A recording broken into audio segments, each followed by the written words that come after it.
Hi friends, இன்றைக்கி Friday mini விலாகில் கொண்டக்கடலை சாதம், கொண்டக்கடலை பிரியாணி தான் செய்ய போகிறோம். இதுக்கு குக்கரில் கொஞ்சம் எண்ணெய் விட்டு கிராம்பு, ஏலக்காய், பெருஞ்சீரகத்தூள் அதெல்லாம் போட்டு பொரிஞ்சது. அது கூட இஞ்சி பூண்டு பேஸ்ட் போட்டு அதெல்லாம் வதக்கி விட்டுட்டு, இது கூடவே வெங்காயம், பச்சை மிளகாய் போட்டு வதக்கிட்டு, அந்த எண்ணெய் தனியாக பிரிஞ்சு வரும்போது லைட்டாக வதங்கினது எண்ணெய் பிரிஞ்சு வரும்போதே அதில் மஞ்சத்தூள், மிளகாத்தூள், கொஞ்சம் சிக்கன் மசாலா இது தூள்லாம் கலந்து அந்த எண்ணெயிலே நல்லா பொரிஞ்சதுன்னா நல்லா அந்த கலர் ஃபுல்லாகவே நம்ம எக்ஸ்ட்ரா கலர் கலக்காமலே பிரியாணி ஃபுல்லாக கலராக இருக்கும். நல்லா கலர்ஃபுல்லாக இருக்கும். கொத்தமல்லி இந்த எண்ணெயில் போட்டோம்னா லாஸ்ட் வரைக்கும் இந்த வாசனை, கொத்தமல்லியோட வாசனை நல்லாவே ஃப்ளேவர்ஃபுல்லாக இருக்கும்.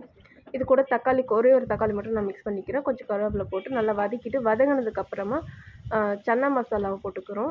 நான் ஆல்ரெடி சன்னா வேக வச்சுருக்கேன், கொண்டக்கடலை வேக வச்சுருக்கேன். பிரியாணிக்கு தேவையான அளவு உப்பு போட்டுட்டு சன்னா போட்டு வதக்கிட்டு, அரிசி எந்த அளவுக்கு எடுக்கிறோமோ அதுக்கு தகுந்த மாதிரி தண்ணி ஊற்றி நல்லா கொதிச்சதும் கழுவி ஊற வச்சுருக்க அரிசியை போட்டு ஒரு விசில் வச்சுட்டு இறக்கிட்டேன். உங்கள் குக்கரில் தகுந்த மாதிரி நீங்கள் விசில் வச்சுக்கோங்க.